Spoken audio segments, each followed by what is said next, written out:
Dei posse pela manhã a David ali na Fazenda Esperança, uma bênção, dando posse aqui hoje, amanhã à noite, posse do pastor Adriano em Aroeiro, mas de sorte que Deus tem nos abençoado.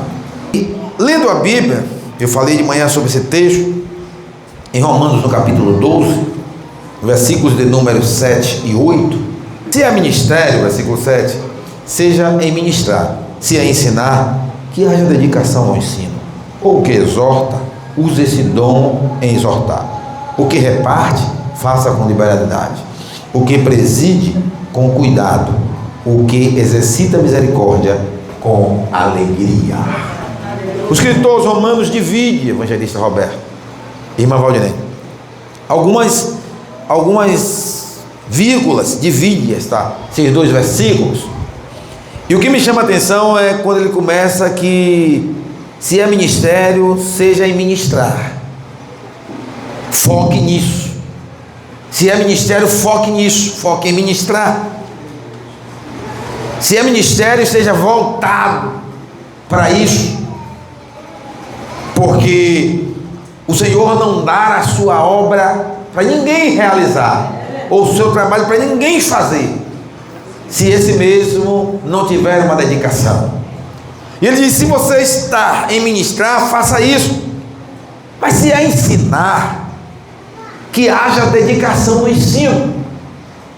Ora, a escola bíblica dominical é a única escola do mundo que nunca nos dará certificado de formação.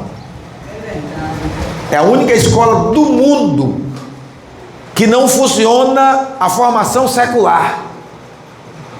É a única escola do mundo que nenhum professor é pós-graduado nessa matéria.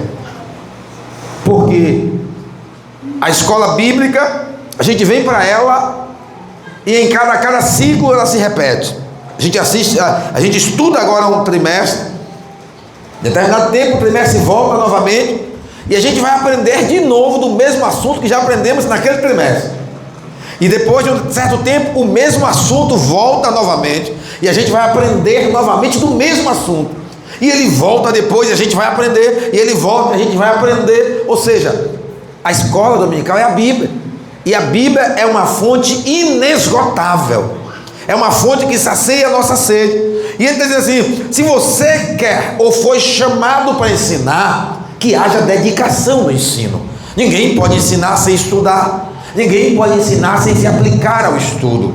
Aquele que leciona, aquele que ensina, que faça isso com dedicação ao ensino. E o que exorta, o que usa dos dons para exortar, o que reparte, faça com liberalidade.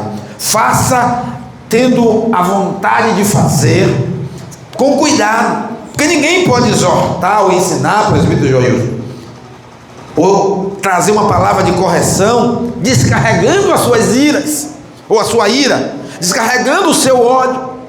Ninguém exorta, dando indireta. Quando eu dou posse ao obreiro, eu costumo dizer que quando Jetro disse a Moisés que dividisse capitães, Jetro estava dizendo a Moisés: ninguém lidera sozinho. Ninguém lidera sozinho. E se a carga é pesada, consiga pessoas para te ajudar. Então o que Jetro está dizendo para Moisés: não seja inimigo, seja amigo.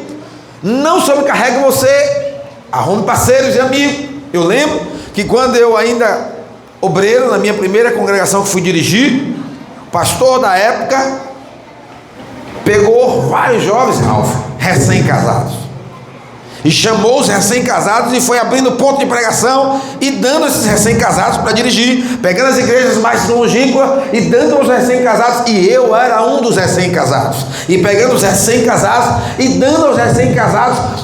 E as pessoas olhavam: esses meninos com pouca experiência, para onde eles vão? Hoje, alguns desses meninos são pastores presidentes, outros são pastores auxiliares, outros são presbíteros, e eles foram aprendendo. Porém, nem o pastor presidente, nem nem os presbíteros, nem os pastores auxiliares sabem tudo. Eles se desenvolveram, mas continuam aprendendo do Senhor. Ele disse: faça com as pessoas, trabalhe com eles, mas faça isso com cuidado. Aí ele diz: e aquele que preside é que deve exercitar misericórdia, deve ter cuidado e misericórdia, porque quem preside não é o dono da igreja, quem preside não é o dono do rebanho, quem preside não é o xerife da igreja, quem preside é o líder que o Senhor escolheu para aquele momento. E quando o Senhor escolhe para aquele momento, o mesmo Senhor que escolhe é o mesmo que tira. Se eu entender que o rebanho é meu, se eu achar que o rebanho está sob o meu controle, se eu achar que o rebanho é coisa da minha propriedade,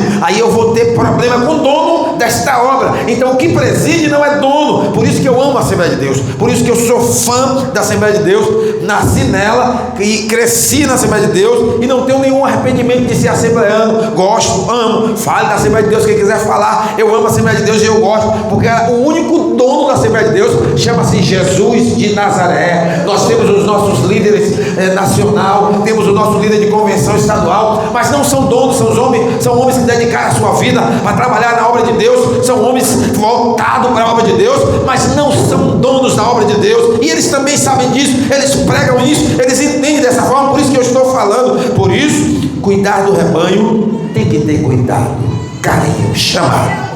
Não adianta colocar na obra aquele que é o seu melhor amigo.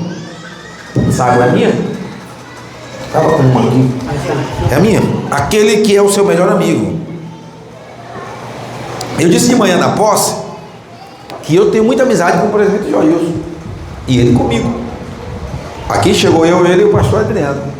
Mas se eu precisar botar o presbítero Joilson para dirigir uma igreja que não tenha ninguém para começando, nem ele vai dizer não, nem eu vou hesitar de mandar ele.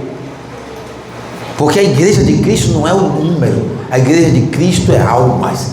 A igreja de Cristo é se tem almas, se tem pessoas que precisam ouvir, não é um número. Eu pedi a Roberto, falei com ele que ele ia dirigir um trabalho, e acredito que ele e a esposa devem ter se preocupado. Será, pastor? Porque quem tem temor à obra, quando sabe que vai receber um novo desafio, se preocupa. Quem sabe o tamanho da obra, da responsabilidade de quem está diante da obra, se preocupa. E acredito que eles se preocuparam. Quando eu disse onde era, é uma igreja que tem pouco crente, que é longe, mas ao mesmo tempo, Roberto para e começa a me mostrar uma série de projetos para uma igreja que tem 2 crentes, 3 crentes. A gente precisa entender que aí está a aplicação do obreiro. A aplicação do obreiro está na dedicação da igreja de Cristo e não do número de pessoas. E eu quero nesta tarde, sendo sucinto aqui nas minhas palavras, dizendo, evangelista Roberto, que eu sei que você tem cuidado em ensinar, mas dedique-se ao ensino a cada dia. Porque quando Moisés morre, e aqui Moisés não está morto nessa posse, mas no texto, quando Moisés morre, aqui o Moisés está vivo aqui, sentado aqui no púlpito, acabou de agradecer os irmãos, mas quando Moisés morre, o Senhor diz a Josué: eu fui com Moisés e serei contigo. Mas tem condicionantes, Josué. Quais são as condicionantes, Senhor? Não aparta da tua boca a palavra desse livro, medita nela de dia e de noite. O obreiro, o crente que quer ter sucesso, precisa ter a Bíblia como o seu alimento principal. Se ele faz isso, ele terá sucesso, ele será honrado. Se assim não faz, não terá sucesso. Ninguém vai chegar aqui e dizer assim: olha, eu sou graduado, pós-graduado, doutorado, mestrado, nisso e naquilo, e por isso eu vou chegar e não preciso ler a Bíblia. Vai se enrolar, porque aqui não funciona com a minha capacidade humana, porque Paulo diz que o evangelho não está baseado em palavras persuasivas, de sabedoria humana, mas o evangelho está fundado, baseado na demonstração de poder de Cristo, o poder dos céus. Este é o poder que o evangelho está baseado. Santos, entendam nessa tarde, essa mudança de obreiro se fez necessária por conta de algumas outras situações, mas o Senhor já sabia que ia ter essa mudança aqui hoje. O Senhor já sabia que Roberto estaria tomando posse aqui hoje. O Senhor Jesus já sabia que essa família, que esse casal estaria aqui hoje, em uma igreja, como eu disse nesse instante, tomando a posse. O Senhor já sabia a hora, sabia o dia. Quem não sabia éramos nós. E eu quero que você entenda nesta tarde que este obreiro que será recebido com muita alegria por esta igreja, Deus marcou um novo tempo para esta igreja. Pastor, e os que passaram tiveram o seu tempo. Agora Deus marcou um novo tempo para esta igreja.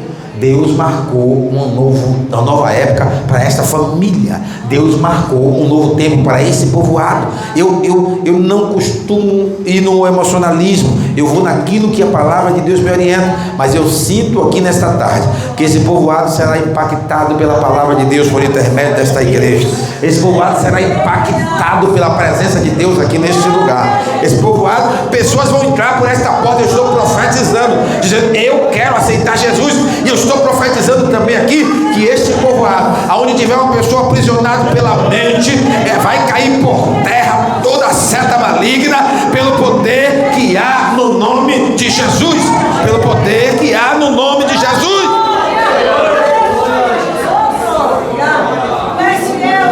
Evangelista Roberto, algumas pessoas dizem que a doença do século é a depressão. Eu estou dizendo aqui nesta tarde que aonde o Senhor te colocar, você e sua esposa, de frente para um depressivo, aqui é profético, eu estou dizendo, aonde vocês colocarem as mãos, o Senhor vai libertar cativos aqui neste lugar. Glória a Deus. Aqui neste lugar, coloca a mão com ousadia, porque o Senhor vai libertar mentes cativas aqui neste lugar. É profético o que eu estou profetizando aqui nesta tarde.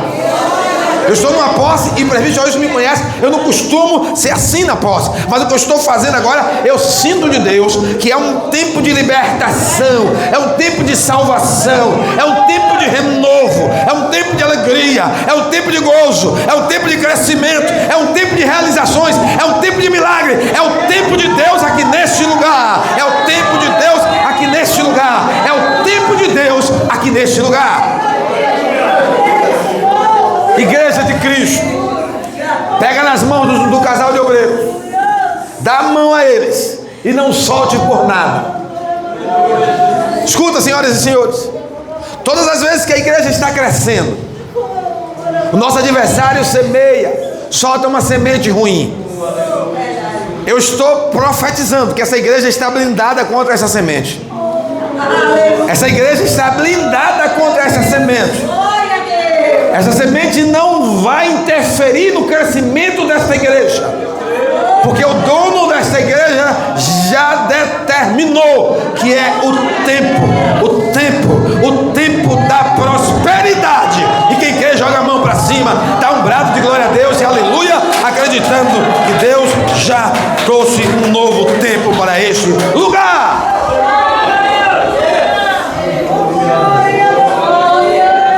Eu tenho aqui, numa tarde como esta, me acompanhando, 3 membros da diretoria. Está ali Lucas, sentado, que é membro da diretoria. Está aqui o presbítero Joilson, que é membro da diretoria. Está aqui o presbítero Leomar, que é segundo vice-presidente, que é primeiro vice-presidente, que é membro da diretoria. Pastor Adriano não veio, porque está na estrada, o carro quebrou em Irará, está parado, mas está aqui, membro da diretoria. E eu estou dizendo para os membros da diretoria que nós vamos correr os campos, percorrer todo o campo, mas nós voltaremos os olhos para este lugar. Voltaremos os olhos para este lugar, porque os olhos do nosso Senhor já estão voltados para aqui. Pastor, não está para os outros, não vai trabalhar, vamos. Estou dizendo que nós voltaremos os olhos para este lugar, porque será grande o que Deus vai fazer aqui neste lugar.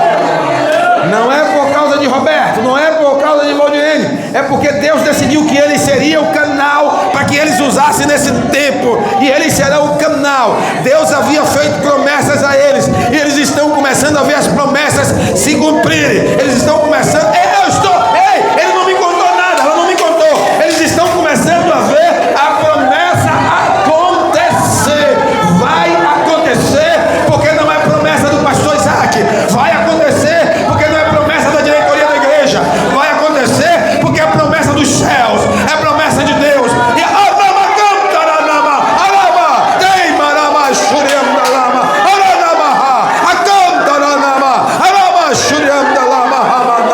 Aleluia! É promessa do céu. Faça com dedicação. Derrame lágrimas. Igreja, apoie. Se for evangelizar, venha. Se for ciclo de oração, venha. Se for escola bíblica, venha. Se for uma convocação do esposo ou da esposa, venha. Porque Deus trabalhará de uma forma especial. Eu vou seguindo com a linha de conclusão. Deus é fiel. Eu voltarei aqui. Até porque eu sou pastor dessa igreja. E voltarei aqui outras vezes. E eu tenho certeza que vocês vão me encontrar onde vai estar acontecendo. Um dia eu conversando com alguém disse, determinado lugar, não foi aqui? Oh, aleluia, Jesus. Que havia naquele lugar alguma coisa muito estranha. Porque não se ganhava pessoas para Jesus. E eu fiz uma pergunta a quem estava me contando. Que dia ou quanto tempo tem que a igreja saiu aqui das 4 paredes? E alguém me disse, tem mais de 1 ano que a gente fez uma cruzada.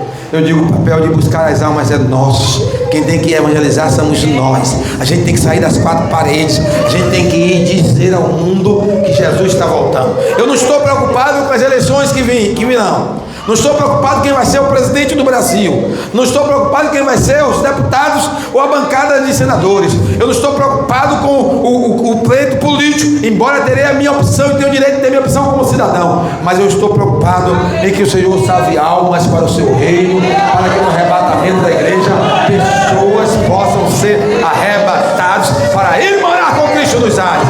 Eu profetizo que haverá salvação de almas aqui neste lugar. Então apóstolo, toma junto. Agora, se os irmãos já tiveram a oportunidade de conversar com minha esposa alguma coisa, que ela dizia, eu vou falar com o pastor, ou então eu vou falar com o Isaac. Porque ela aprendeu que as decisões não é dela, é minha. Chega em casa, ela diz, se eu fosse você, eu digo, mas você não é eu.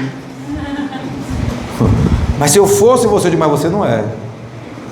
Entendeu? Porque quando alguém diz para você, se eu fosse você, eu digo, mas você não é.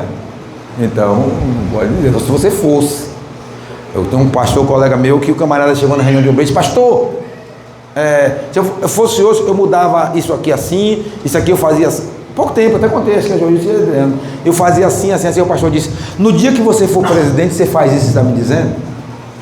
Porque tem coisas que a visão é do líder, tem coisas que Deus só dá ao líder. E a gente não pode se intervir nisso. O líder aqui hoje é ele, a esposa vai estar ao lado ajudando. Se ela quiser mandar mais do que ele, vai dar problema. Deus não aceita isso. Ela pode ser envolvida, trabalhar, mas se Deus perceber, o próprio povo não aceita. Tudo é a mulher do pastor, tudo é a mulher do pastor, tudo é a mulher do... Aí já vai ser um problema para ele. Tinha um pastor amigo meu que ele diz assim, não é para brigar não, mas se você manda nele, quiser dar 2 gritos, dá 2 gritos em casa de noite com o som ligado bem alto para ninguém ouvir. Mas na rua é feio. Na rua é feio. Então, quer dar 2 gritos? Liga o som, bota um hino de fogo lá. Eu não disse a você que era para mudar, e depois você baixa de novo. Não é para brigar, mas se é isso que acontece, que seja assim. Então, a Bíblia vai ser passada de um para o outro. Eu hoje, com muita honra, passando essa Bíblia, a gente passa a responsabilidade da igreja, a gente passa a bússola, a gente passa o caminho para ele, tudo que eu disse aqui para eles terem sucesso, está aqui passando a Bíblia. O casal que aqui estava, entregando para eles, autorizado por nós, automaticamente eles estão empossados em nome de Jesus. A igreja dá uma salva de palmas e dá glória a Deus e aleluia a esse ato.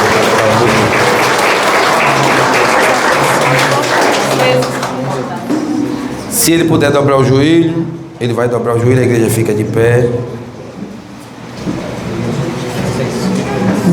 O presbítero Joilson vai orar por eles e eu declaro empossado logo depois. Vamos orar, por favor. Vamos se Glória a Deus, glória a Deus. Maravilhoso Deus eterno, Pai.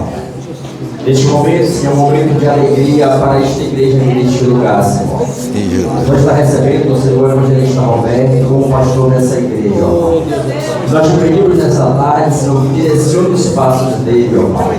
que oriente ele, Senhor, que dê sabedoria, que dê graça, Senhor, para que ele possa conduzir este povo aqui neste lugar, Senhor. Deus, em nome do teu Filho amado Jesus Cristo, nós te pedimos pela vida desse casal e pela vida da família, ó Pai. Guarda eles aqui neste lugar, Senhor. Dá estratégias de guerra aqui neste lugar, Senhor. Repreende toda a fúria do inimigo contra a vida da família, Senhor. E vai dando a eles, ó Pai, liberdade, Senhor. Vai dando a eles estratégia, ó Pai, para que eles possam ganhar muitas almas aqui neste lugar, Senhor. Eu te peço pela vida da tua igreja aqui neste lugar, Senhor. Guarda eles, ó Pai, dessa igreja, Senhor, com teu sangue, ó Pai, protegendo eles, guardando e livrando de todo mal, Senhor. Eu te peço nesta tarde, Senhor, que tenha uma trajetória deste lugar abençoada, Senhor. Guarda, campa os teus anjos ao seu redor, livrando e guardando de todo mal, Senhor. É o que nós te pedimos e já te agradecemos no nome santo de Jesus. Amém. Estão empossados em nome do Pai, do Filho e do Espírito Santo. Podeis tomar assento, a igreja. Irmãos, a igreja pode assentar. Ele vai fazer as considerações e eu volto para concluir, tá bom? Com a palavra, o superintendente da igreja, evangelista Roberto. Parabéns, Deus continue abençoando. Amém. Ai, rapaz, agora para sentar, complicado. Graças a Deus, meus amados irmãos, muito abençoado com a paz de Jesus. Amém. Graças a Deus, Deus é bom o tempo todo, Deus é bom e Ele sabe amar. Eu quero fazer as minhas considerações, meus agradecimentos, primeiramente ao meu Senhor Jesus, que me salvou, me tirou do charco de lodo, e pela sua infinita graça que nós estamos. Não merecemos nada, mas a sua bondade nos alcançou e nos fez obreiros da sua grande e imensa seara. Ao meu pastor presidente, Isaac Farias, Deus abençoe, muito obrigado por confiar em nós, pela oportunidade de nos dar e poder trabalhar para o reino de Deus. Eu sou grato a Deus pela vida dos meus pastores, presidente, dos meus pastores também locais. Aprendemos em uma escola boa. Eu falando ali esse dia com o irmão ali de São Paulo, que está aqui na Bahia, na cidade por nome de Campo Alegre de Lourdes, e eu falei com ele, nós aprendemos bem, aprendemos aos pés de um homem de Deus, que hoje mora com o Senhor Jesus, aprove Deus o levá-lo, pastor José Amaro da Silva. Aprendemos bem diante dos seus pés. Também a minha base, minha família, minha esposa, minha companheira incansável. Eu quero louvar a Deus pela sua vida, meus filhos, Ana Clara e o Felipe, que estamos aí abraçando essa jornada que estamos começando, né, para a honra e glória do nome santo do Senhor Jesus Cristo. Aos amigos aqui nessa tarde, o vereador Diego, Deus abençoe, muito obrigado. Já e família, muito obrigado, Deus abençoe. Meu sogro e minha sogra, fique de pé aí, meu sogro e minha sogra. Os irmãos não conhecem, o pastor não conhecia, pastor? O senhor não conhecia eles, né? Conhecia, não sabia. Ali é meu sogro e a minha sogra, né? Eu não tenho pai nem mãe vivos, eles são hoje meus pais e a minha mãe, né? Olha. Me adotaram aí, e eu louvo a Deus. Deus abençoe, muito obrigado, pode vos assentar. Antônio Júnior e a Leila, os meus sobrinhos. Eu não queria falar a minha idade, pastor, porque o meu sobrinho é mais velho do que eu, né? Ele tem, não vou falar, ele deve ter quase seus 60. Então, por isso que eu não queria falar a minha idade. Muito obrigado, abençoe, estar conosco ali no de muito grado também, atender o convite, estar conosco hoje aqui. Mãe Edilene, a mãezona. Deus abençoe. Faz exatamente 8 anos que a senhora falou, fica aí, Jonas. Quando tu estiver no vento da baleia, tu vai entender que Deus te quer lá. Do peixe, né? Do peixe. Dentro de casa, pastor, ela foi pregar lá e ela falou, a gente estava passando uma luta terrível. E Deus usou ela e ela falou, fica aí, Jonas. Quando tu estiver no ventre do peixe, tu vai entender que Deus quer vocês lá. E realmente Deus criou uma situação, como todos aqui sabem, eu creio, levou o meu cunhado para precisar nós estar aqui hoje. Tem coisas, como disse o nosso pastor, a gente não entende, não sabe, mas nos planos de Deus já está tudo escrito e tudo determinado. E quando o céu determina, não há homem que possa revogar. Quando o céu determina e assina, não há homem que possa revogar. Meus companheiros de ministério, presbítero Joilson, presbítero Leomar, é uma honra para mim sempre estar junto de vocês. Eu estou começando agora e aprendendo, e me sinto muito honrado. Os demais amigos, companheiros que aqui passaram, minha gratidão e meu profundo respeito por todos quanto passaram aqui. O meu desejo, o meu coração arde, é que eu venha fazer um pouquinho também, contribuir, para quando eu sair daqui, eu não sei se com 60 dias, igual foi ali no São Pedro, se com 30 dias, se com um ano, mas quando eu sair daqui, alguém possa dizer: aqui passou um homem de Deus. Aqui passou um homem de Deus. Minha maior preocupação hoje, meu pastor, e como eu fui ensinado pelo nosso pastor José Amaro, é: ministério não se vende, ministério não é por sorteio, ministério é por quem Jesus acha graça e dá. E a quem Ele dá, o nosso dever é zelar e cuidar, porque, como disse Paulo, aquele que deseja o episcopado, coisa boa, coisa preciosa, mas porém tem um preço, e o preço é zelar e cuidar. Para não ficar minhas palavras, já encerrar já, eu quero deixar aqui 2 Timóteo, capítulo número 2, versículo 10. Eu sou apaixonado a doutrina é paulina e os seus ensinamentos. E na carta de Paulo a Timóteo, segunda carta, capítulo 2, versículo 10, ele ensinando aquele jovem obreiro, ele escrevendo para aquele jovem obreiro, no versículo 10 ele diz: portanto, tudo sofro por amor dos escolhidos, para que também eles alcancem a salvação que está em Cristo Jesus, em glória eterna. Palavra fiel é esta, que se morremos com Ele, também com Ele viveremos. Se sofremos, também com Ele reinaremos. E se negamos, também Ele nos negará. Paulo está escrevendo para um jovem obreiro, seu filho na fé, e ele está dizendo para Timóteo: olha, Timóteo, eu sofro, mas eu sei que o meu sofrimento tem uma recompensa. Muitos sofrem por aquilo que não sabe, muitos sofrem por aquilo que não tem valor, muitos sofrem por aquilo que é perecível, mas Paulo está dizendo: eu sofro, mas a minha causa vale a pena, porque eu estou sofrendo pela igreja de Cristo. Eu estou sofrendo pela igreja de Cristo. Então, se eu sofro pela igreja, meu sofrimento tem recompensa e tem galardão. O problema de muitos obreiros hoje, muitos companheiros hoje, pensa que ministério e ser obreiro, aleluia, é para ser assistido e muitas das vezes é para ser recompensado, mas a nossa recompensa maior não está na terra, mas está no céu. A nossa melhor recompensa não está na terra, não está no céu. Obreiro não foi chamado para ser servido, obreiro foi chamado para servir. Obreiro foi chamado para servir, e o serviço tem sofrimento, tem dor, e como disse o nosso pastor, tem renúncia, mas em tudo o nome do Senhor Jesus Cristo será glorificado. Nós vamos concluir agradecendo a Deus. Eu quero dizer, irmã Maudiane, também Deus continue abençoando. Eu não sei se ela quer falar. Quer falar? Não. Se perguntar, vai pregar no próximo ciclo de oração. Vai pregar no próximo ciclo de oração. Que a graça do nosso Senhor e Salvador Jesus Cristo, o grande amor de Deus, a comunhão do seu Santo Espírito seja com todos presentes. Quem crê, que receba, diga amém.